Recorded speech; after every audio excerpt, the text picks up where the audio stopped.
Você que tem a sua Bíblia, abre aí para nós em Isaías 42. Conselho que eu te dou: segue lá, 1 Tessalonicenses, se eu não me engano, 5,19 ou 4,19. Não apagueis o Espírito Santo. Toda vez que os pensamentos externos vierem à sua mente, recuse-os. Desocupe a sua mente. O Senhor quer ocupá-la nessa noite com aquilo que é conveniente para Ele e é bênção para nós. Amém, Jesus. Isso aí é confirmação. Alguém que tiver uma voz bem poderosa assim, tô brincando, leia pausadamente Isaías 42, verso 1.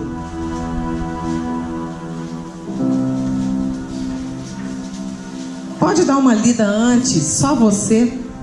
E se você não crê nisso, por favor, não leia em voz alta.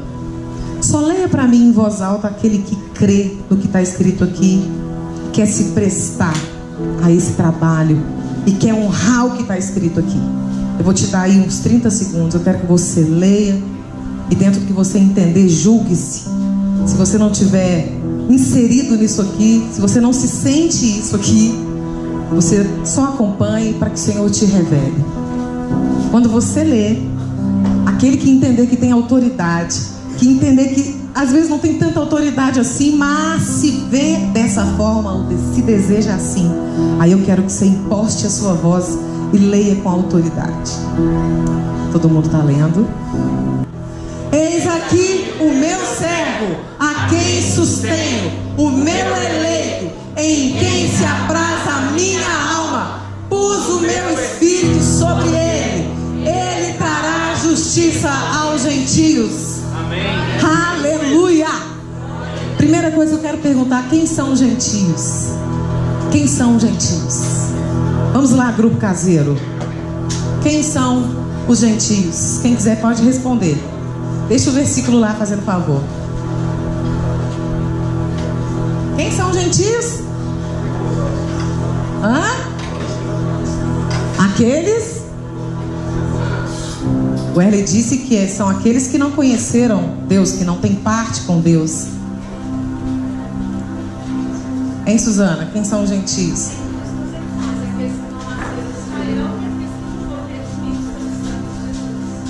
Nós não nascemos em Israel, mas nós somos adotados, somos inseridos.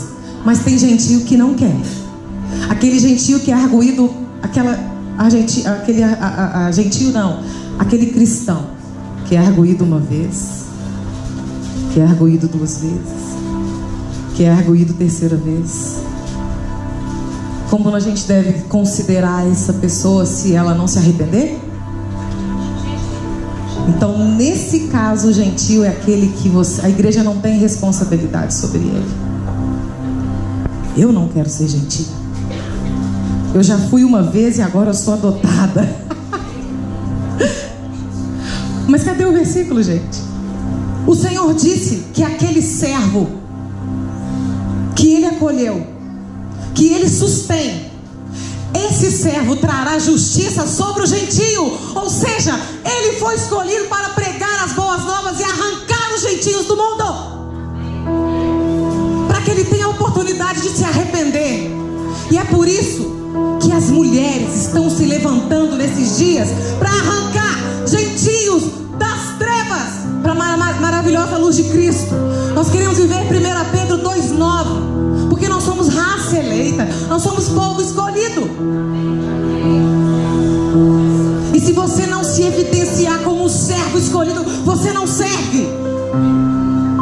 Se você achar que é demais para você, significa que você tem que procurar outra vibe, porque essa não serve para você. Você está ocupando o lugar de alguém que queira. Se você se intitula servo, acredite que o Senhor vai sustentar a sua obra. Ele vai ressuscitar o seu ministério. Ele vai reconhecer você diante das pessoas. Ele vai converter a sua família.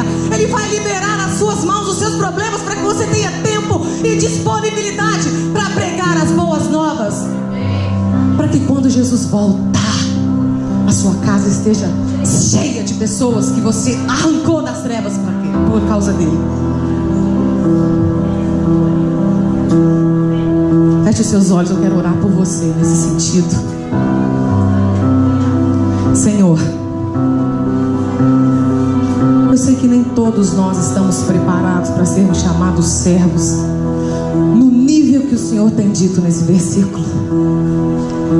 Aquele servo a quem o Senhor sustém, aquele servo a quem o Senhor redime, aquele servo que depende única e exclusivamente do poder que há nas tuas mãos, Pai. Eu sei que todas as vezes que a gente trabalhar pelo Senhor, a terra há de brotar para nós, Deus. Que sejamos liberados, Deus.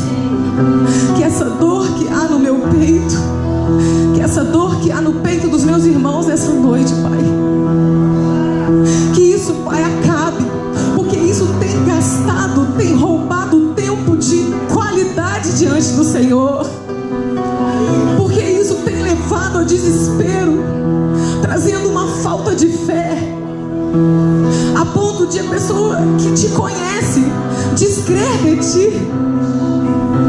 Oh Deus, sabe, Deus, abençoa cada um aqui que se dispõe.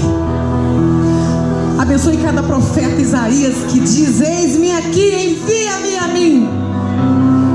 Levanta Isaías aqui, Senhor, para que eles façam aquilo que ninguém está fazendo, para que ele se habilite para fazer aquilo que ninguém quer fazer, para aqueles que querem andar nas tangentes e não no meio, para aqueles que querem estar nas vigílias, aqueles que querem estar nos evangelismos, aqueles que querem estar nos hospitais, nos orfanatos, nas comunidades carentes, aquele que não tem avareza com seu dinheiro.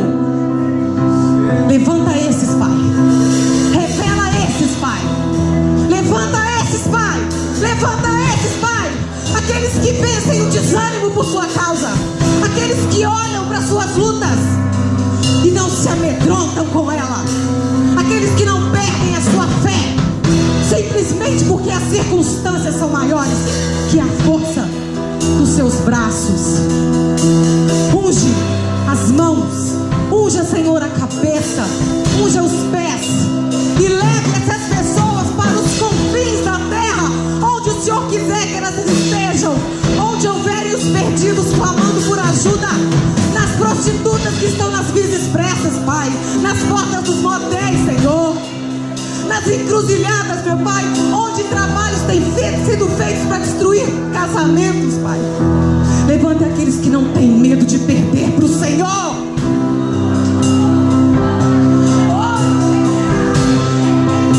Eu me rasgo por inteiro, faço tudo, mas é novamente.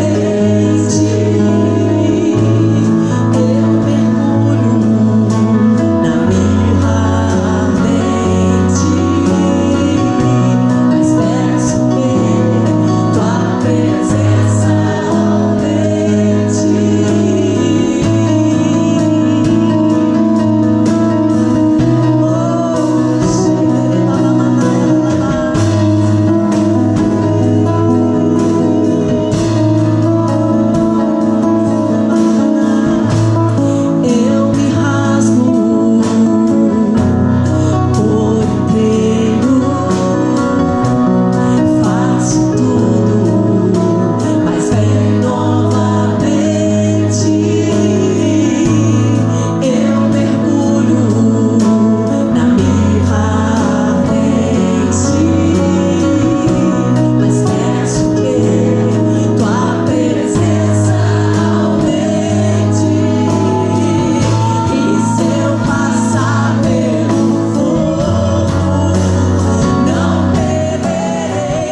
meu quarto com a porta fechada é Jesus. Quem me conhece quando eu me calo diante da injustiça é Deus. Quem sabe como eu me comporto quando eu tenho oportunidade de pecar é o Espírito Santo que anda comigo. Então ninguém pode dizer quem eu sou. Só o grande eu sou é quem pode. Coloca a mão no seu coração e não deixe isso sair mais. Ele te ungiu não para te trazer condenação. Ele te ungiu porque Ele te escolheu para libertar os cativos. Ele te ungiu. Sabe uma coisa? O diabo, aquele acusador, fica tentando te acusar e dizer que você não serve para a obra do Senhor.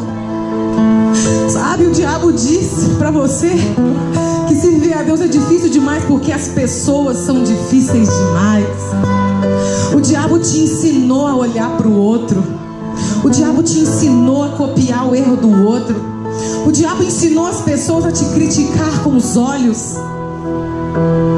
O diabo tem trazido pessoas que teoricamente são mais prósperas que você para te humilhar. Mas eu quero dizer, eu quero repreender você agora, porque você não deve se humilhar diante daquele que é dono do ouro e da prata, daquele que foi o único capaz de descer dos céus, abrir mão momentaneamente da glória dele para vir aqui morrer por você que não vale nada. Sem o Senhor na sua vida, sem a misericórdia dele transitando dentro de você, você é pó. Sabe por que você foi criado? Porque o Senhor viu em você potencial de manifestação da glória dele. É só por isso que você está aqui. É só por isso que você existe. É só por isso que você é uma esposa daquele marido que não presta. É porque ele quer usar o seu marido que não presta para te fazer livre dele. Mas não do homem, mas da potestade que tenta te aprisionar. É para te treinar, minha querida. Porque se você passar, se você sobreviver a isso que você está vivendo, você não perde para mais nada. A morte não pode te vencer. A enfermidade não pode te vencer. A falta de dinheiro não pode te vencer. A acusação de Satanás não pode te vencer. E o que ele quer fazer é tirar você da presença do Senhor. E eu quero te lembrar que o caminho ainda é estreito. Eu ainda quero te lembrar que nós não temos autorização para ornamentar o caminho estreito. Você não pode ficar indo no caminho largo e pegar itens para ornamentar o caminho estreito. Se você está muito grande para o caminho estreito, emagrece o seu pecado. Arrependa-se hoje. Sabe por quê? Porque Deus criou o firmamento. Ele olhou para as estrelas, para as galáxias, para os planetas, para os cometas. Ele olhou para isso tudo que canta e que toca canções para Ele e falou: como isso é bonito, como isso é bom. Olha os anéis de Saturno, que perfeição. Olha como as estrelas, como elas são grandes e como elas parecem tão pequenas olhando lá de baixo da terra. Como isso é imenso. Como o homem nunca vai saber o tamanho disso. E sabe uma coisa? Nada disso se parece comigo. Nada disso tem a minha semelhança. Nada disso tem a minha imagem. Isso só vai servir para constituir o firmamento, mas isso não vai concluir o meu propósito de amor. Sabe, Ele criou os mares. Ele criou as baleias. Ele criou os cardumes coloridos. Ele criou, gente, as arraias. Ele criou as estrelas do mar. Ele criou o Atlântico e o Pacífico, que se encontram, mas não se misturam. E Ele olhou e falou: que imensidão. Como isso é grande. Como isso é bonito. Mas sabe uma coisa? Isso também não se parece comigo. Isso também não leva a minha imagem nem a minha semelhança. Sabe uma coisa? Eu sou o eu sou. Eu sou Deus, Criador dos céus, Criador da terra, Criador dos montes, Criador dos animais, das feras. E nada disso se parece comigo. Nada disso tem a minha imagem, nada disso tem a minha semelhança. Como que eu vou cumprir o meu propósito em algo que não se parece comigo, que não reflete a totalidade do meu amor? Eu sou amor. Sabe outra coisa? Eu vou contar agora o propósito que eu tenho por causa de tudo isso. Sabe por que eu criei o firmamento? Sabe por que eu criei os mares? Sabe por que eu separei a água da terra? Porque eu criei o dia e a noite. Porque eu queria que alguém que refletisse o meu amor habitasse e dominasse tudo isso.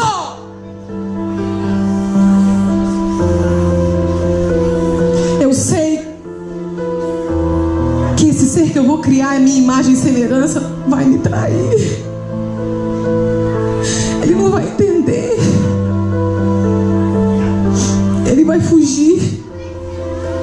Ele vai olhar para as circunstâncias, ele vai olhar para as dificuldades e não vai se lembrar que ele é a expressão total de mim. E ele vai me abandonar. Ele vai me matar.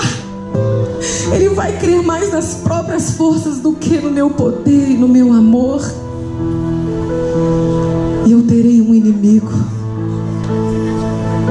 que vai convencê-lo muitas vezes de que ele é fraco. Mas sabe outra coisa? Eu não vou desistir,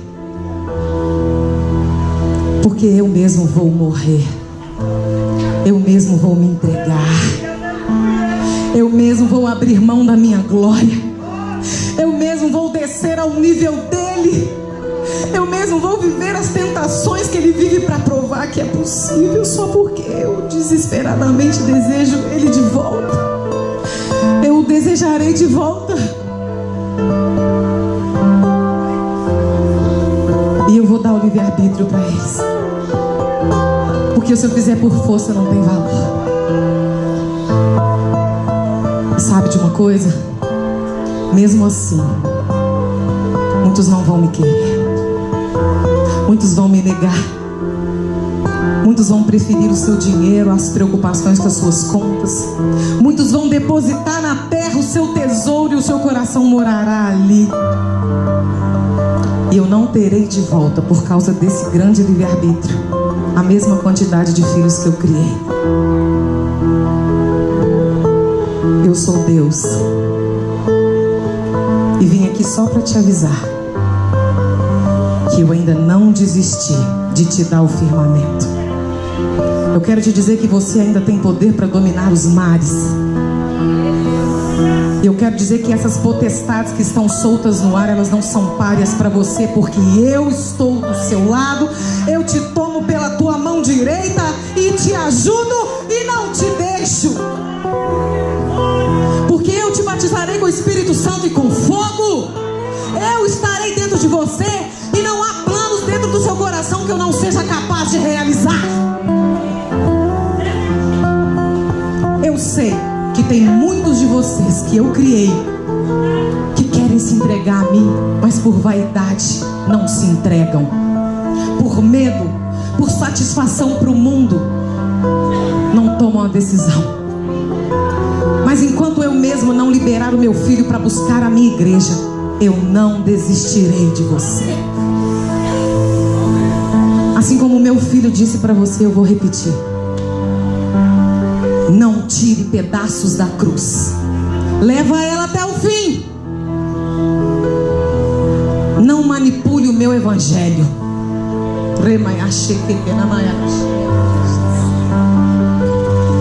Não manipule as pessoas. Não menospreze a minha obra para essa igreja, para a minha igreja nesse mundo. Tudo que você tem eu te dei. tudo que você é, eu permiti que você fosse. Mas eu quero que você tenha, e eu quero que você seja muito mais do que você tem e é, para o meu deleite, para a minha glória. Porque eu não vou desistir enquanto você não me manifestar.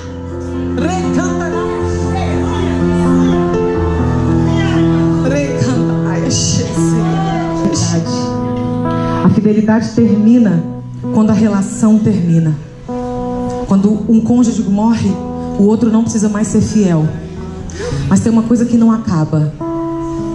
Isso é a lealdade. A lealdade não diz respeito quando o outro está certo. A lealdade diz respeito principalmente quando o outro está errado. Lealdade é carregar o outro que está errado. Lealdade é defender o outro que está errado, porque você ama ele. E essa lealdade vai te levar só a ele depois, para que você o argue em amor. E eu de alguma forma vejo isso. Aleluia. Mas precisa ser aperfeiçoada. O desenho que eu fiz pra ti, esse aqui é o meu pai, essa aqui é a mamãe e o meu irmão, e esse aqui é você, esse aqui é você, esse aqui é você.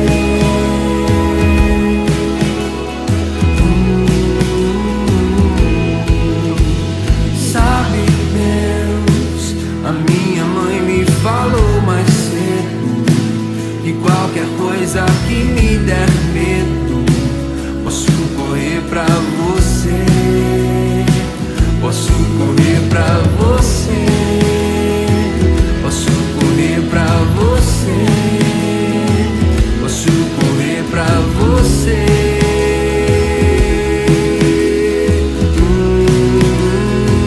E quando chegar lá, será que você vai me encontrar? Se eu ficar no meu lugar secreto, discreto, bem quieto, esperando você me achar. E quando chegar lá, será que você vai me encontrar? Se eu ficar no meu lugar secreto, discreto, bem quieto, esperando você me achar. E quando chegar lá, será que você vai me encontrar? Se eu ficar no meu lugar secreto, discreto, bem quieto, esperando você me achar. E quando chegar lá, será que você vai me encontrar? Se eu ficar no meu lugar secreto, discreto, bem quieto, esperando você me achar. 1, 2, 3, 4, 5, 6, 7, 8, 9, 10, 11, 12, 13, 14, 15, 16, 17, 18, 19, 20, 21, 22, 23, 24, 25, 26, 27, 28, 29, 30, lá vou eu. E quando chegar lá, será que você vai me encontrar? Se eu ficar no meu lugar secreto, discreto, bem quieto, esperando você me achar.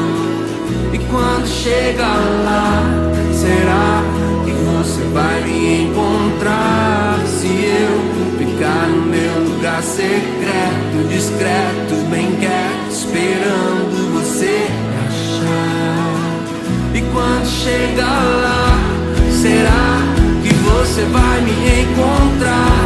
Se eu ficar no meu lugar secreto, discreto, bem quieto, esperando você me achar. E quando chegar lá, será que você vai me encontrar?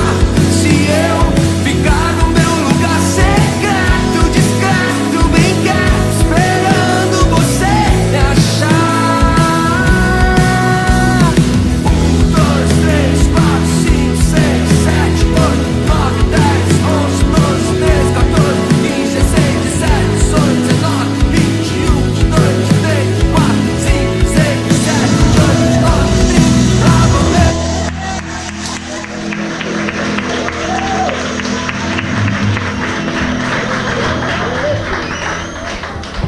1 Coríntios capítulo 11. Espírito de Deus, me ajuda aqui, Senhor, a ser objetiva, a ser prática e a ser, Pai, dirigida plenamente pelo Teu Espírito Santo, Pai. Amém. Em nome de Jesus, Pai. Glória a Deus. Isso, 1 Coríntios 11. Capítulo 11, versículo 3. Eu quero tratar de uma estrutura de libertação aqui, porque eu sei que Deus está liberando as mulheres aqui hoje. E essa palavra, ela tem sido gerada desde o tempo que a pastora me convidou e eu comecei a orar por vocês. E ela tem me dado correspondência a essa percepção. O Senhor vai levantar as mulheres dessa casa aqui de uma maneira nova. E eu preciso que você conheça um pouco da minha experiência. Assim, eu preciso, entenda, porque eu sou meio tosca para falar. E eu espero que o Espírito Santo me ajude nisso aí, né? E dentro dessa estrutura foi o ponto de partida, talvez o mais importante da minha vida. E eu penso que das mulheres também. Mas quero que saibais que Cristo é a cabeça de todo varão. E o varão a cabeça da mulher. E Deus a cabeça de Cristo. Todo homem que ora ou profetiza tendo a cabeça coberta, desonra a sua própria cabeça. Toda mulher que ora ou profetiza com a cabeça descoberta, desonra a sua própria cabeça, porque é como se ela tivesse rapada. Portanto, se a mulher não se cobre com véu, tosquie-se também. Mas se para a mulher é coisa indecente tosquiar-se ou rapar-se, que ponha o véu. O varão, pois, não deve cobrir a cabeça, porque é a imagem e glória de Deus, mas a mulher é a glória do varão. Porque o varão não provém da mulher, mas a mulher do varão. Porque também o varão não foi criado por causa da mulher, mas a mulher por causa do varão. Portanto, a mulher deve ter sobre a cabeça sinal de poderio por causa dos anjos. Eu quero fechar aqui. Portanto, a mulher deve ter sobre a cabeça sinal de poderio por causa dos anjos. Pai, é a sua palavra, Deus. É o seu povo, é o seu propósito, é o seu reino, é a sua igreja, é a sua obra. Tudo é seu. Eu sou sua. Me ajuda, Pai. Eu não sei pregar, eu não sei falar, eu não sei nada, Pai. Socorro, Senhor. Mais uma vez. Faça valer aqui a palavra do Senhor em verdade, para libertar, curar, salvar, exortar, direcionar, endireitar as veredas. Eu declaro minha plena dependência do seu Espírito e eu rejeito toda voz da carne e do diabo em nome de Jesus. Eu libero aqui a palavra do Senhor em nome de Jesus. Amém. Amém. Quando a gente lê esse texto, é claro que a gente esbarra na questão histórica, cultural, geográfica, e o contexto aqui é bem esse, mas eu sei que aqui tem uma mensagem espiritual para a igreja nos dias de hoje. E eu sei que muitas igrejas ficam impedidas de ter entendimento dessa palavra por se limitarem às práticas externas, porque eu não creio que essa palavra se refira a uma condição externa, a uma condição de gênero, necessariamente. Nós precisamos entender. E eu tive que passar por este processo. Quando o Senhor me chamou, eu era recém-casada, eu me casei também grávida, eu desonrei muito os meus pais, e eu era muito envolvida com o mundo, com o hipismo, com o ocultismo, com a nova era, com telepatia, Por isso hoje eu tenho assim uma antena ligada sobre estas coisas, que está muito dentro da igreja, infelizmente, e muitos nem conhecem que estão envolvidos com isso. Quem esteve lá e conhece o que é isto, sabe quão sério, comprometedor é. Eu me converti e meu marido não se converteu. Então eu tive meu primeiro filho e eu o convidei a estar comigo, buscando ao Senhor, ele não quis.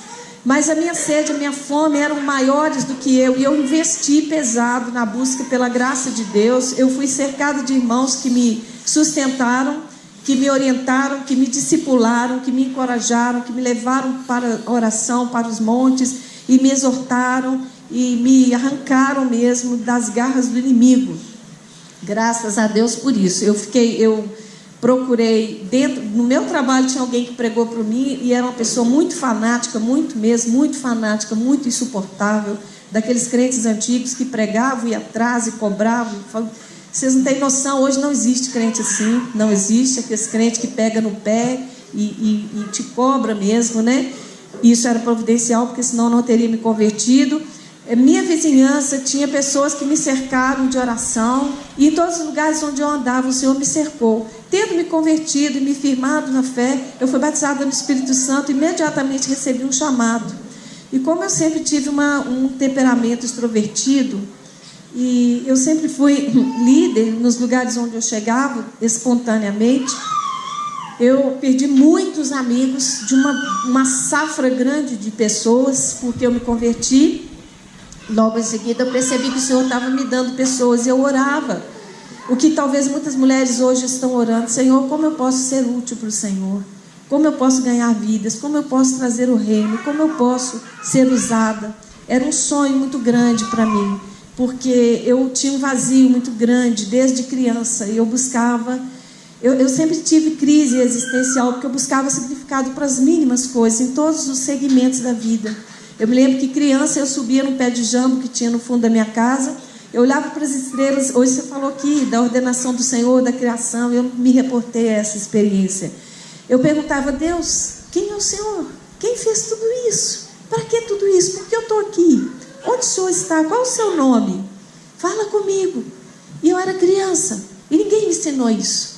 Eu subia no telhado da minha casa de madrugada, quando eu levantava para ir no banheiro de noite, eu perdi o sono.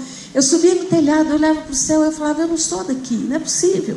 Porque tudo isso aqui para mim é muito de longe da minha realidade. Essa vida de gado, todo mundo trabalha, cresce, estuda, casa, tem filhos e morre. Isso para mim não é a vida. E quando eu me converti, o impacto da presença do Senhor me encheu muito, e eu era jovem ainda, eu tinha 20 anos. Então eu comecei a buscar do Senhor o que seria meu ministério. Só que meu marido ficou para trás, e ele simplesmente amarrou meus pés. E tudo que eu fazia, ele desfazia. Tudo que eu falava, ele desfalava. Tudo que eu queria, ele não queria. Eu vivi um jugo desigual, muito mais do que a diferença entre nós dois, junto com o início de um casamento, que já é um desafio grande, né? Quem é casado aqui, levanta a mão. Então você sabe que casamento é tratamento antes de tudo, né? E aí eu vi que eu estava só, e que eu estava amarrada. E a igreja me orientou o seguinte: olha, o seu marido é que manda em você. Se ele falar não, você não vai. E aí? Aí eu comecei a falar assim: então o Espírito Santo enganou, quando lá no monte ele me deu dons. E aí? E o Senhor falou comigo: você vai às nações, e você vai pregar e vai ser pastora. Eu falei: meu Deus, cadê meu marido? Sabe quanto tempo durou isso, gente? Pelo menos 17 anos. Isso dentro da luta e da espera do meu chamado de ser liberado, né? E eu não tenho condição de contar tudo para vocês, porque é muita coisa, né? Eu me lembro de algumas ministrações que o Senhor fez no meu coração, assim: o seu marido precisa ver alguém que é maior do que ele em você, porque nenhum homem se inclina para uma mulher por excelência, por natureza. A mulher não pode ensinar, a mulher permanece em silêncio. Eu entrei em crise com essas palavras, porque eu participei da Igreja Assembleia de Deus. Lá a mulher é proibida de ser ordenada, de ser pastora, de ensinar e essas coisas. E eu tinha dom de profecia. Às vezes Deus me dava a vida da pessoa assim, que eu podia contar detalhes, e depois eu descobria que as pessoas falavam que eu era falsa profeta, porque eu era mulher, eu não podia falar. Mulher não podia falar. E eu fiquei muito reprimida, muito angustiada entre dois polos opostos. Alguns me encorajando, outros me perseguindo, e o meu marido em posição travada. E aí eu tive que começar a buscar a Deus. E quando Sabrina falou assim, sobre dobrar o joelho no quarto sozinha e ouvir e pedir a vontade de Deus, eu muitas vezes experimentei isso, comecei a me abrir para o tratamento de Deus. E foi essa longa crise de longos anos que Deus usou para me ensinar coisas que talvez hoje eu nem saiba expressar, mas que formam a estrutura da minha fé e da minha comunhão com Deus, e a autoridade que o Senhor tem me dado, que vem dele, não é minha. Eu não me glorio nisso, porque muitas vezes eu quis desistir E eu fiquei em grande confusão, e angústia e solidão, e muita tristeza, muita humilhação. E, sobretudo, a grande luta era discernir o que é o meu papel como mulher no reino, como esposa, como mãe. Porque aqui para Sabrina, ela falou, eu só quero ser esposa, ser mãe, ter a minha casa, o meu lar. Eu queria muito mais do que isso. Eu queria ir para missões. Eu queria levar o evangelho. E eu chegava nos lugares, gente, no ponto do ônibus, assim, eu olhava para a pessoa do lado assim, o Senhor me dava a história dela. E eu estendia a mão, o capeta caía, eu falava assim, Deus, como é que faz? É expulsa. Então, assim, onde eu chegava, as coisas aconteciam, pessoas eram curadas. E eu ficava impactada, e naquela época, com muito mais intensidade, eu entendo hoje por quê, que era uma evidência necessária para o tratamento de Deus para mim, e era outra realidade da igreja. A igreja hoje não tem muitos sinais, hoje não tem muitas manifestações fenomenais, maravilhosas, de sinais como tinha há 20, 30 anos atrás. Quem tem mais de 30 anos de cristão aí, levanta a mão. Então, você sabe, a gente, né, via sinais paralíticos levantar da cadeira. Era normal quando alguém morria, era normal. A gente fala assim, fulano morreu, quantos vão orar para a ressurreição? Quanto tempo de jejum até... Hoje não se cogita ressurreição. Eu já orei, já recitei morto, que vive até hoje, é casado, tem 2 filhos, tem igreja, é pastor. Eu já orei para surdo, orei para paralítico que levantou. Gente, talvez você pense, não, que mulher poderosa. Nada sou, pó da terra, que a pastora falou aqui. Isso aí não representa nada, porque o Senhor olha o caráter, e o Senhor estava tratando com o meu caráter, por isso Ele estava permitindo os sinais, porque os sinais são sedutores, e eles são enganadores. A Bíblia diz que o anticristo vai vir fazendo muitos sinais, muitos sinais.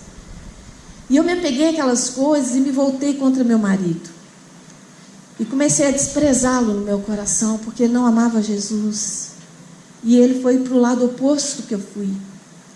Eu ia para o culto à noite, ele ia para o boteco. Eu ia adorar a Deus, ele ia beber, fumar, cheirar, se drogar, ouvir rock and roll. Meu marido trabalha com música. Qualquer música de rock, de qualquer época, dos anos 50 para cá que você pensar, ele sabe o nome, a banda, a família, a história.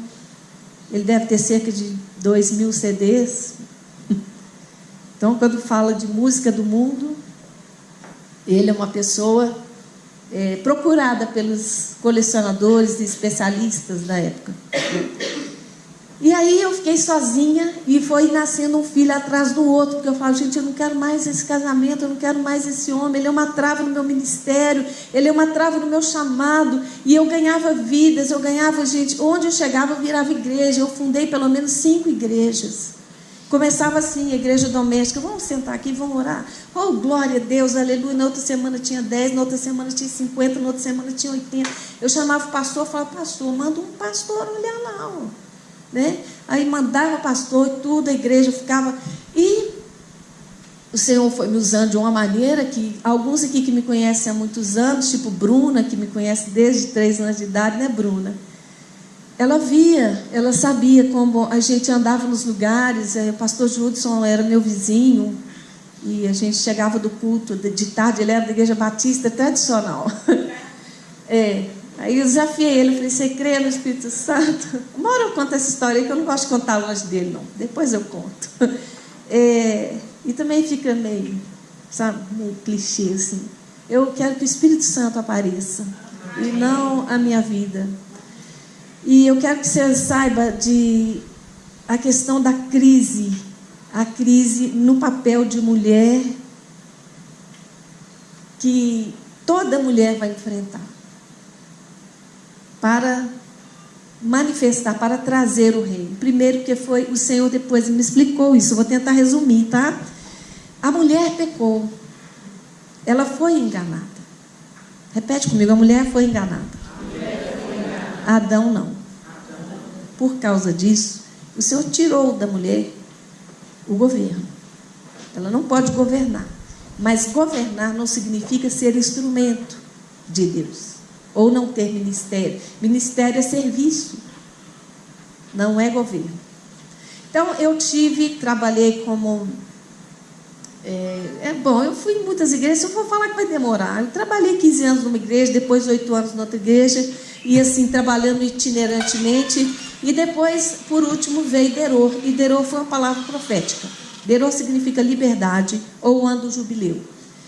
Deror é a última igreja que eu fiquei quieta nela. Eu falei, agora eu não quero saber de missões. Eu não quero, sabe quando você cai, igual a Sabrina falou que agora eu não quero saber.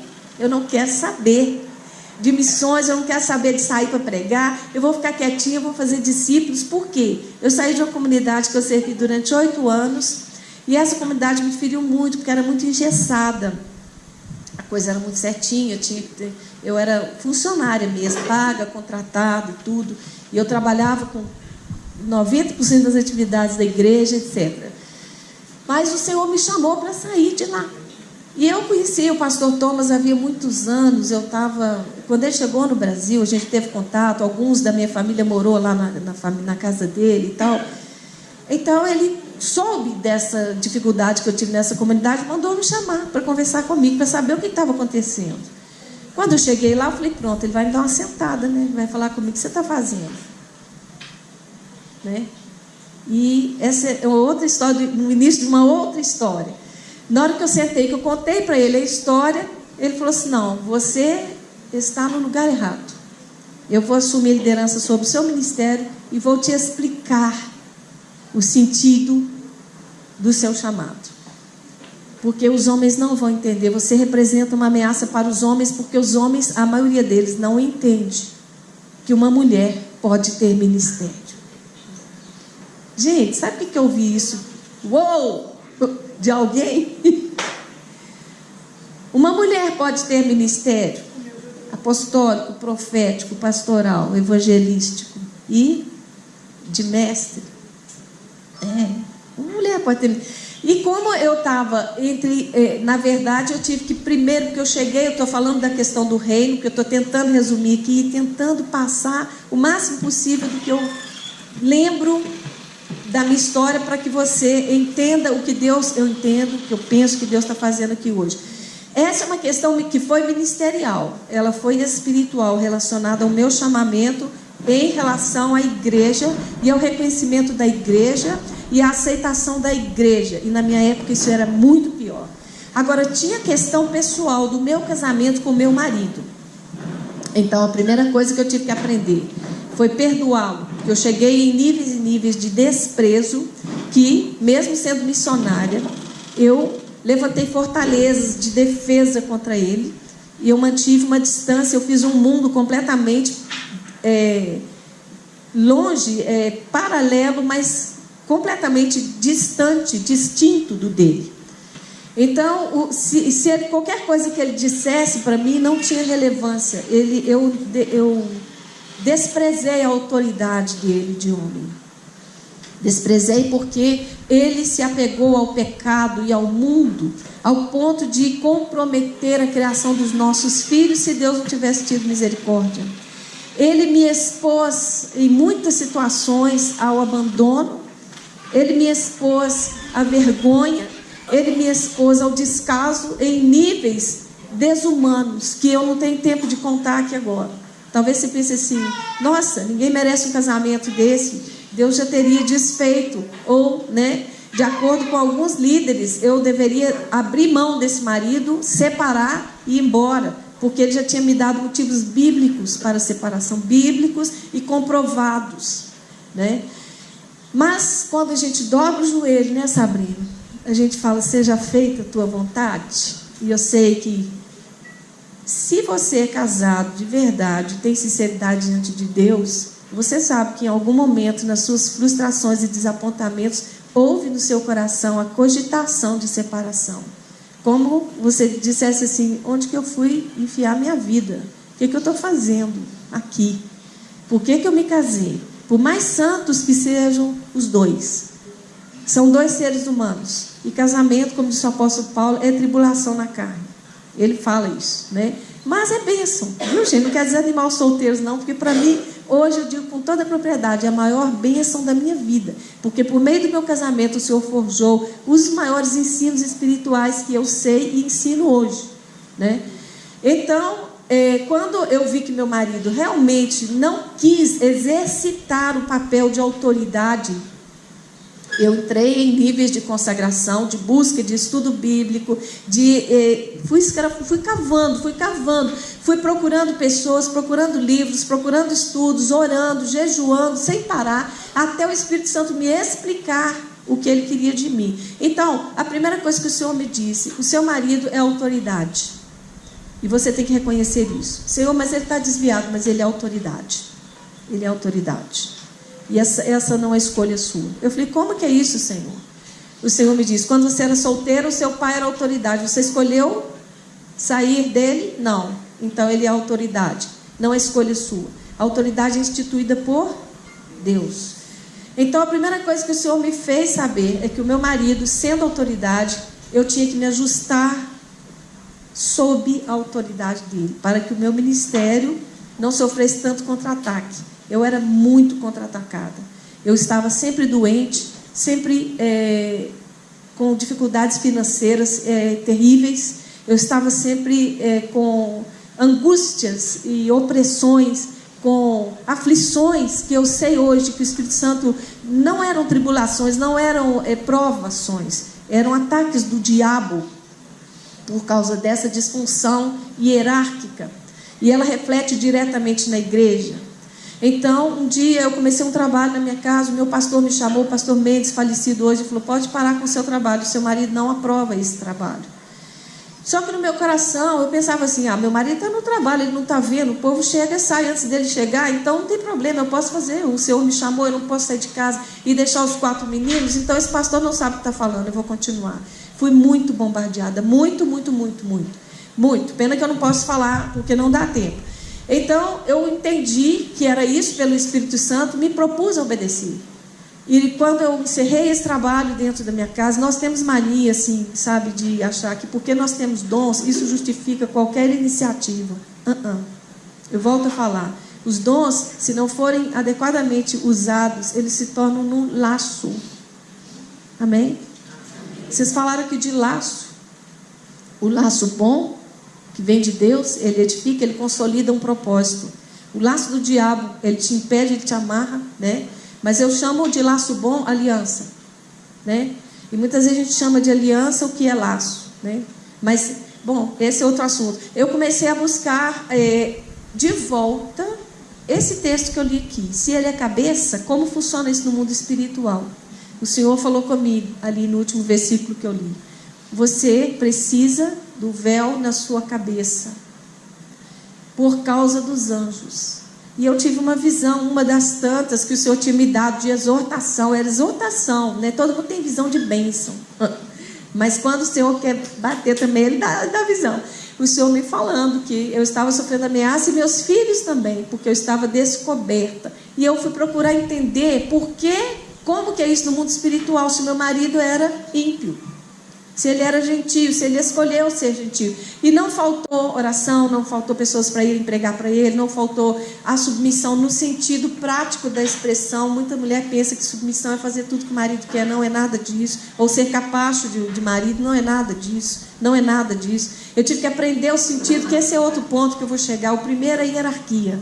Então eu tive que reconhecer no meu marido a autoridade, independente dos meus sentimentos com ele. Ou seja, eu tive que morrer para os meus sentimentos que já não existiam mais, como aquela paixão de amor, de mulher, de esposa. Não, ele matou isso em mim pelo desprezo, pelo abandono, pela prática do pecado. Então nós éramos 2 pessoas que estávamos debaixo do mesmo teto, tolerando uma outra por causa das crianças e das obrigações e falta de opção, porque Deus fechou todas as possibilidades de eu sair dali, né? Então eu fiquei como numa gaiola. O Senhor, quando quer nos tratar, Ele nos cerca como um leão cerca a presa. E Ele me cercou. Ele me cercou nos pontos onde eu não podia fugir. Então quando o Senhor me fez entender que eu devia me submeter à autoridade dele, ou seja, eu tinha que ter acesso ao coração dele, o que eu já não tinha mais, e nem ele ao meu, né? Nós nos tratávamos com intolerância, com distância, com frieza, com injustiça. E eu estava pregando a palavra de Deus e curando enfermos, expulsando demônios. Olha, e a minha casa em destroços. Minha querida, eu quero te fazer um apelo nessa noite, em nome de Jesus. Entenda isso. O seu papel no reino vai depender diretamente do seu papel no seu lar, da sua posição no seu lar, com seu marido, com seus filhos. Então, à medida que o Espírito Santo foi me dando convicção daquela verdade libertadora, eu procurei ter acesso. E a gente sabe como fazer isso, porque você sabe como fechar o acesso para o seu marido. E você sabe também como abrir, sem bajulação, porque quem bajula é Jezabel. E o homem sabe quando existe bajulação. E o homem tem nojo de bajulação. O homem é a cabeça. O cabeça, ele percebe. Às vezes não fala, não expressa. O homem pode ser tosco, pode ser grosseiro, né? Porque ele é racional. A mulher é emoção, é coração, você já sabe disso. Mas quando você vem bajulando o seu marido, ele... Tipo assim, o que você quer? Alguns chegam a falar, dá nojo. Isso não representa Cristo. Não representa. Se tem uma coisa que o homem tem nojo, viu, meninas? Vocês que estão para se casar, que querem se casar, não tente chegar com aquele esqueminha jezabélico, porque isso vai queimar seu filme. Isso vai travar a sua vida e o plano de Deus na sua vida. E vai te afastar da pessoa, porque a pessoa vai perceber que você não tem caráter. Pode não falar, mas há uma inteligência que é espiritual. E a igreja não é estúpida, a igreja entende isso. Então, eu tive que cortar os esqueminhas de tolerância manipulativa e tive que ser humilde, pedir a ele perdão. Falar, olha, eu aprendi na Bíblia que você é meu cabeça. Eu não tenho te reconhecido dessa maneira, eu não tenho te admirado, eu não tenho te tratado como cabeça. Eu tenho necessidade de mudar isso, talvez não seja do seu interesse, mas isso é benefício para mim, para os nossos filhos e para o reino de Deus e para você também. Eu te dou liberdade, porque nós tínhamos combinados mórbidos de desprezo, sabe? Tipo assim, você não vai, não, pouco me importa. Você não está nisso, não? Estou ligando, sabe aquela coisa? Que ficava como se fosse um combinado, mas era satânico. Então, eu conversei com ele abertamente, falei, olha, eu procurei conselheiros, procurei orientação, e eu falei, eu preciso reconhecer que eu estou errada nisso, que eu estou pecando, eu te peço perdão, por favor. Ele também desprezou como todas as outras coisas, falou, tanto faz, isso aí para mim não faz diferença. O casamento estava morto. Então, eu me propus a provar para ele o meu respeito por ele e comecei na rotina do dia a dia a honrá-lo como marido. Primeiramente, tudo que ele determinava, né? E isso, eu nunca mexi na questão de filhos com ele, mas eu enfatizei isso, né? Muitas vezes os meninos, papai está bêbado de novo. Mas é seu pai. Mãe, papai está chapado de novo. Mãe, papai está lá no boteco de novo com a galera. Cheguei da aula, ele está lá. Falei, que bom, vou orar por ele, né? Porque antes eu falava, deixa seu pai, é a escolha dele. Mas aí então eu mudei meu discurso, eu comecei a falar assim, olha, você sabe, Deus não errou quando Ele te chamou pela vida do seu pai. Ele te fez ser filho do seu pai. Tem um propósito, quem sabe é para a gente orar por ele. E foi mudando a minha perspectiva, a minha visão, e foi mudando a minha relação com meu marido. Esse foi o primeiro ponto. O segundo ponto é, além da ordem hierárquica, foi a submissão. E como eu vi aí a blusinha de cada uma de vocês, né, mulheres sob missão. A palavra do Senhor fala para a mulher ser submissa ao marido. Eu também não preciso ler, eu sei que você já ouviu, já aprendeu, já foi discipulada. E você já entendeu que ser submissa está sob a mesma missão do seu marido. Como meu marido não tinha nenhuma missão, eu pensei assim, qual que é a minha submissão, né?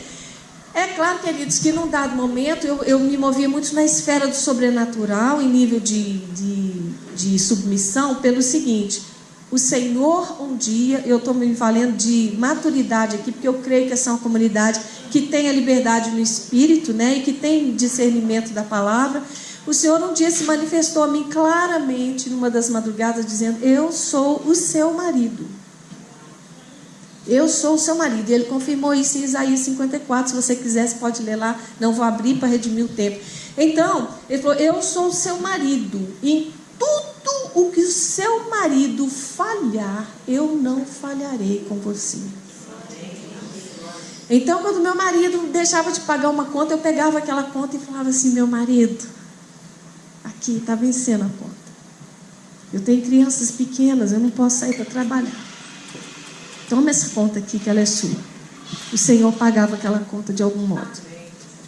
Então, quando meu marido falhava na educação das crianças, por exemplo, eu ensinava assim para os meus filhos: olha, não fale palavrão. Aí meu marido falava: que nada, não tem que ser frouxo não. Pode xingar assim que eu estou deixando. Eu ficava calada, mas eu ia orar. E no momento do devocional, que era no devocional, que eu bombava na cabeça dos meus filhos a palavra de Deus. E muita gente quer ser obreiro na igreja e não quer ser obreiro dentro de casa. Muita gente quer discipular multidões e pegar um microfone e falar lá na frente e não quer ensinar para um filho a obra da cruz. Então eu sentava todos os dias com os meus filhos, no estado de extrema escassez. Eu vivi uma época em que eu não sabia o que eu ia comer durante o dia. Talvez você considere isso um exagero. Alguém já falou comigo: não existe isso. Aí a pessoa experimentou e falou: não existe. Eu passei. Né? Na verdade, eu não sabia o que eu ia comer. Eu orava e falava: pai, eu queria tanto comer uma couve hoje com angu, assim, um frango, se puder, né? E dar para os meus filhos, pai. Daí a pouquinho alguém chegava lá: menina, eu estava ali no sacolão. Você acredita que eu lembrei de você? Está tão perto, eu passei aqui, fiz uma compra para você, trouxe uma couve, trouxe um angu, um fubá, trouxe um frango. E eu pensava assim: meu Deus, que maravilha. Onde o meu marido falhava, Deus era presente para mim, em todos os sentidos. Meninas, escutem isso: em todos os sentidos. Meu marido até hoje fica me zoando por causa disso. Ele fala: pede seu maridão. Até hoje, que hoje é outra realidade, né? Então, às vezes, porque ele teve uma época que ele me abandonou durante 8 meses, de não voltar em casa. Eu não sabia onde que ele estava. Não sabia. E o Senhor falava comigo: não te dei ordem de divórcio, não te dei ordem de desistência. Eu só orava e chorava. E orava em línguas longamente, chorava, repreendia os demônios todos que eu lembrava, todos assim. Eu imaginava assim, aquele demônio que ia fazer com que ele fosse atropelado. Eu já repreendia, sabe, tudo. Aí ele chegava, eu recebia com silêncio, com muita dor no coração, sem acusação, porque esse é um outro trabalho que o Espírito Santo me ensinou. Suzana, para de acusar, para de cobrar. Nós mulheres cobramos muito dos nossos homens. E eles já têm encargos demais para suportarem cobranças, porque o próprio Espírito Santo cobra deles. Isso o Senhor me falou.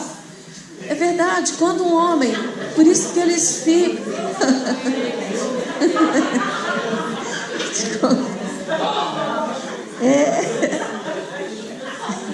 Como diz meu filho: lava a roupa suja, lava a súvia. É isso. Ele falando que ele está interpretando.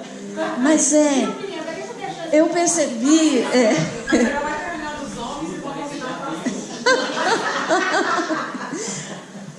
Na verdade, o que o Senhor me revelou, especialmente em relação ao meu marido, é que ele era tão complexado, ele tinha um sentimento de inferioridade tão grande, que se tornou maior do que ele e neutralizou as potencialidades dele. E aquilo se tornou uma culpa maior do que o que ele podia suportar, ou expressar, ou admitir. Porque houve uma confusão, uma opressão maligna tão grande que ele não sabia elaborar ou laborear essa crise existencial dele. E alguém tinha que interpretar isso do lado de fora, orar por ele e ajudá-lo. E a primeira coisa que o Senhor me disse: Suzana, eu nunca te acusei, nunca te cobrei. Ao contrário, eu te disse, dos seus pecados nunca mais me lembrarei. E olha que nem sentimento firme de arrependimento você apresentou. Eu te perdoei. Porque quando eu aceitei Jesus, eu estava numa crise existencial e eu estava era com medo do inferno, porque eu discerni que o inferno existia. Eu descobri que eu estava aliada com os demônios e que eles tinham direito sobre mim e queriam me levar. Então eu tinha medo de ir para o inferno. Então eu falei, Deus, eu não concordo com nada do que está na Bíblia, mas eu tenho medo de ir para o inferno. Então eu vou. E uma vez o Senhor falou isso comigo: eu sei que você veio a mim por medo do inferno, mas eu vou te mostrar o meu amor. Então eu não tive aquele arrependimento. Mesmo assim Deus me recebeu. Aí o Senhor me fez lembrar: Suzana, não acuse o seu marido, não cobre dele, porque eu não te trato dessa maneira. Ele já está sobrecarregado, porque ele já sabe que falhou com você e ele sente muita culpa. Ele já sabe que falhou com os filhos, ele se sente impotente, ele vive desempregado por causa das drogas, ele vive desorientado. E outra coisa, o que você não reconhece de valor nele, outras mulheres lá na rua, pode ficar tranquila, que elas estão reconhecendo e elogiando. O que você fala que é horrível nele, elas estão falando que é lindo. Aí eu fui mudando meu discurso, eu falei: pai, então me ajuda, porque eu não vejo nele isso, né? Aí o Senhor foi me trabalhando, porque o trabalho do Senhor é muito lindo. Ele foi me lembrando assim, quando eu me converti, que eu era apaixonadíssima pelo meu marido em nível de idolatria, e o Senhor fez isso para quebrar a idolatria. Muita coisa, tá vendo, gente? Por que Suzana pereceu tanto? Idolatria. Então eu admirava ele demais, ele tem um coração maravilhoso. Hoje eu admiro de forma nova, diferente, pelo Espírito Santo, e inclui essas partes naturais, mas na época era idolatria. Então o Senhor me fez entender que isso tinha que ser quebrado. E por isso Deus foi me dando decepção, desapontamento. Foi quebrando os altares levantados ali. Tinha que ser quebrado, né? Pois é, meus horários já passaram, tá vendo? Vou falando, vou demorando. Me aguenta, eu vou tentar fechar aqui, tá? É porque é bom ouvir, que eu lembro que eu tenho que acelerar. Então, o primeiro ponto foi ordem hierárquica. Eu preciso que você entenda isso. Se você não estiver hierarquicamente bem colocada no corpo de Cristo e na sua casa, não pense que Deus vai aprovar as suas obras, elas vão ser queimadas pelo fogo. A segunda coisa, submissão a alguém, ou ao seu pai, ou ao seu marido. Se não tem os dois, você tem um pastor. Então você precisa de um cabeça. Por causa dos anjos, porque acontece confusão. Isso aí já é obra de batalha espiritual nos céus, quando você dá uma voz de comando no mundo espiritual, seja profética, seja de libertação, seja de conselhos, seja de exortação, e você não tem uma cobertura, os anjos entram em confusão, porque eles não podem trabalhar fora da estrutura hierárquica estabelecida por Deus. Isso é uma questão jurídica, é uma questão legal, e Deus está falando de justiça aqui hoje, né? A questão de cobrança e acusação, quando o Senhor foi me falando, comece a reconhecer e valorizar o desespero que seu marido está passando, que ele estava em depressão, por causa da culpa que ele tem, e puxa ele para fora desse lugar de cativeiro, que era uma dimensão espiritual tremenda, tenebrosa, que eu também não tenho tempo de contar. Eu fui buscando meu marido em oração e em reconhecimento, não é bajulação. Eu o elogiava dentro do que era real, verdadeiro, e dentro do que ele podia reconhecer como verdade. E então ele era abençoado, e naquilo ele era resgatado, né? Tá bom a aulinha, tá vendo, gente? Glória a Deus. Vão sentar, vão ficar lá daqui a pouquinho. Eita. Agarrou lá, ó. Mas se eu deixar esses 3 pontos aqui com você, eu já fico satisfeita, eu já vou encerrar. Eu só quero encerrar o meu testemunho, porque senão fica parecendo só o lado negro da coisa. Hein? A parte boa. Pois é. Então, quando foi em 1997, nossa, que pena que eu não posso contar muita coisa, porque a história é grande. Ele me chamou, a outra coisa que eu tinha que consertar era com os meus pais, porque eu tinha sido rebelde com os meus pais. E aí meu pai se converteu e ele foi na minha casa, me abençoou, quebrou as maldições geracionais. Em 1997, nesse mesmo ano, meu marido me chamou e me pediu perdão por tudo.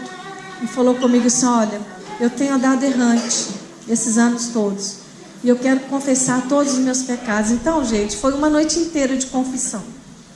Eu sei que para os homens isso é absurdo, porque eu aprendi, eu tenho lidado há 36 anos com os homens. Os homens não confessam para as mulheres, não confessam. Eles falam assim: eu errei, me perdoa. E o Espírito, quando o Espírito Santo ordena, os homens dão nomes aos bois. Ele confessou todos os pecados, e isso incluía tudo, tudo. Os nomes, os lugares, as pessoas, as obras, as consequências, os estragos, tudo, tudo, tudo, tudo. Ele foi uma pessoa da noite, né? Então, agora as crianças chegaram, eu vou limitar a minha fala. Depois que ele me pediu perdão, houve uma restauração do nosso casamento. E eu já estava decidida, né, a não permanecer com aquilo. O Senhor restaurou. Depois que o Senhor restaurou o casamento, ele ainda não se converteu. Ele me abençoou para eu fazer a obra. Aí eu já estava nessa comunidade, nesse segundo lugar que eu fiquei por 8 anos. E ali eu servi como missionária. Nesse lugar eu tinha que enfrentar agora o reconhecimento como mulher no reino. A igreja precisa reconhecer os seus dons para que você atue no reino de Deus.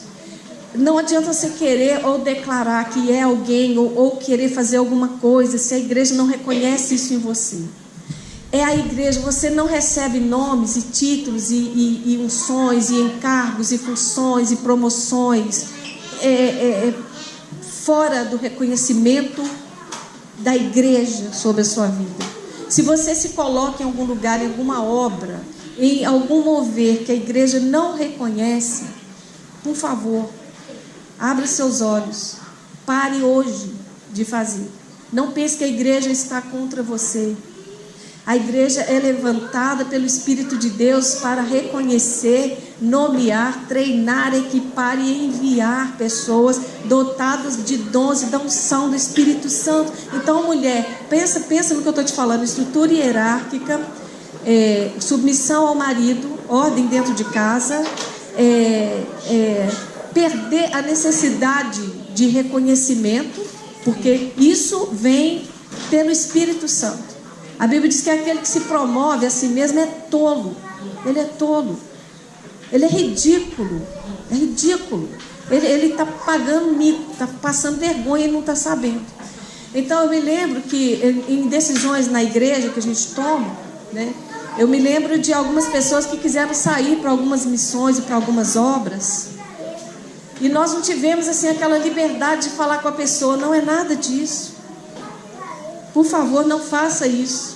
Deus não está te movendo nesse lugar, nessa hora, para essa direção, nessa missão.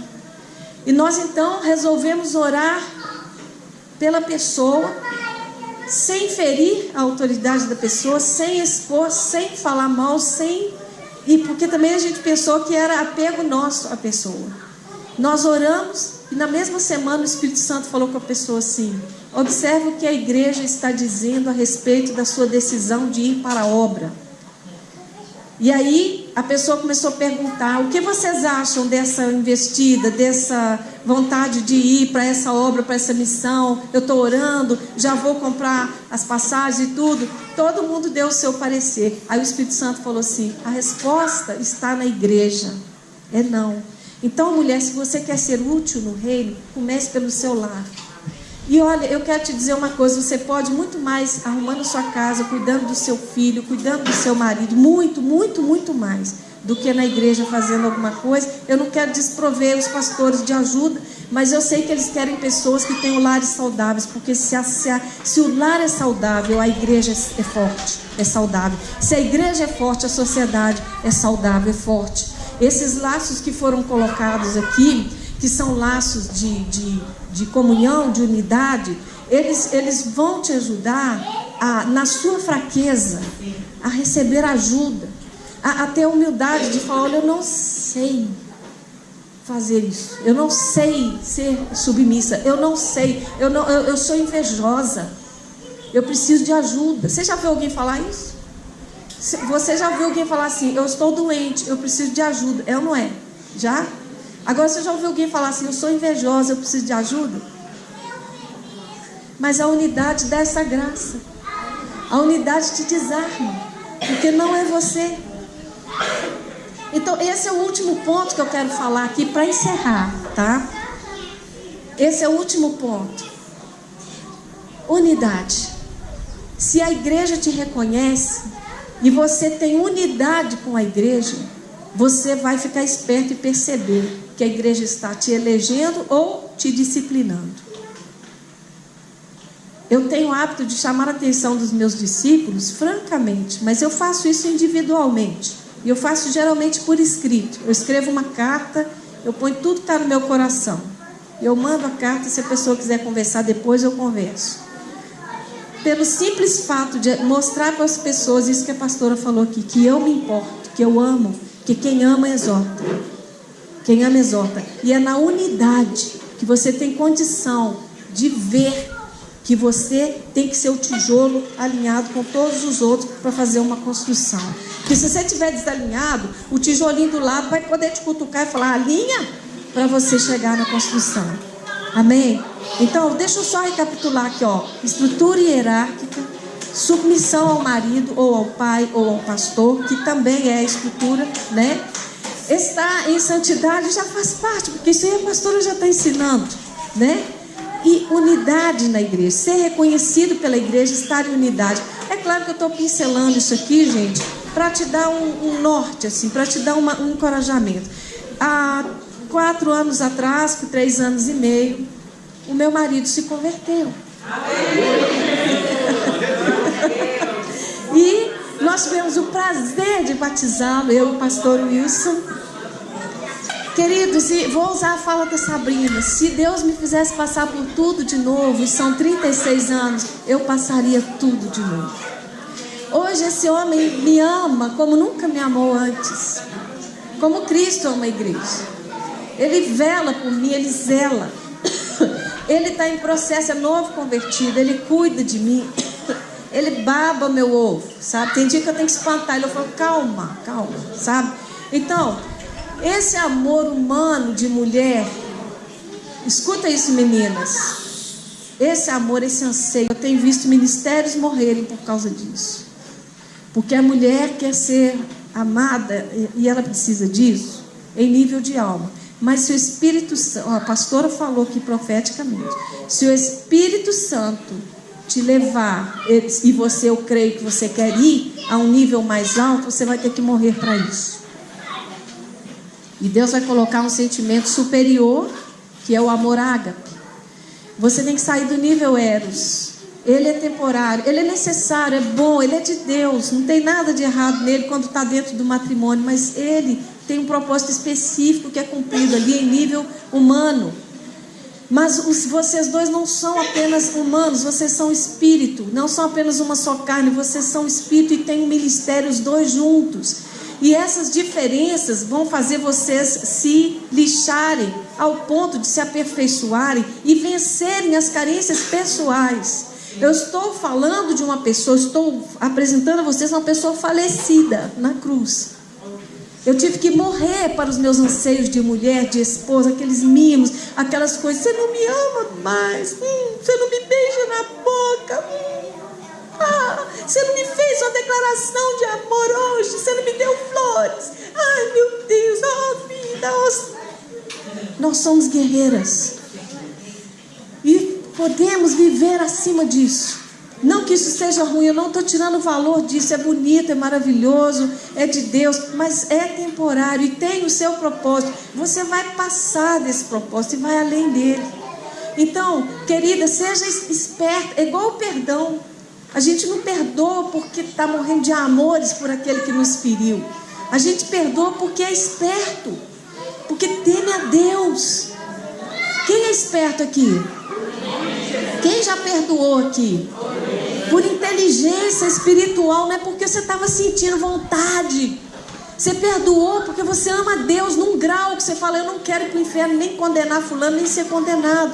Então, eu falo mesmo do amor das mulheres, da expectativa delas em relação aos maridos. Agora escuta, para fechar aqui. Em relação ao marido, ficou claro aí? Você deve morrer para suas carências humanas. Como que eu morro, pastor? Vai orando, vai para a cruz, ele te leva. Ninguém te crucifica no seu Espírito Santo. Ninguém pode te crucificar a si mesmo, viu? Se você crucificar uma mão e o pé, fica a outra mão sem crucificar. Quem te crucifica é o Senhor, como ele crucificou o filho dele, viu? Entenda aí, quem tem ouvidos para ouvir.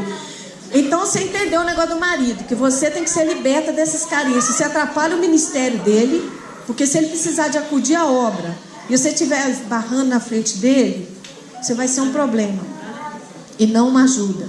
Não confunda zelo pelo seu casamento com ciúmes, tá bom? Amém, querida? Entendeu o negócio do marido? Agora eu vou jogar pesado. Você tem que ter esse mesmo coração em relação à igreja, porque a igreja vai te desapontar, ela vai te ferir. Sabe por quê? É lugar de cirurgia, é hospital, é lugar de tratamento. Então você já tem que entrar na comunidade com mulheres sob missão. É a primeira missão: morra para si mesmo, morra para si. Toma na cara, oferece a outra face. Levou a blusa, entrega a capa. Andou uma milha, já andei uma milha com o pastor Washington. Anda 2. Eu tenho certeza que não vai precisar andar 2. Tenho certeza. Porque ele me decepcionou, a pastora Miriam. Nossa, ela fala em línguas na frente, mas ela não é tudo aquilo, querida. Glória a Deus, ore por ela. Abençoe a casa dela, abençoe o pastor Tolentino, abençoe seus líderes. Se você não tiver essa posição dentro da sua casa, você não vai conseguir ter essa posição na igreja. Então, mulheres sob missão, eu quero abençoar vocês hoje, com a mesma unção que o Senhor me deu para cumprir a missão.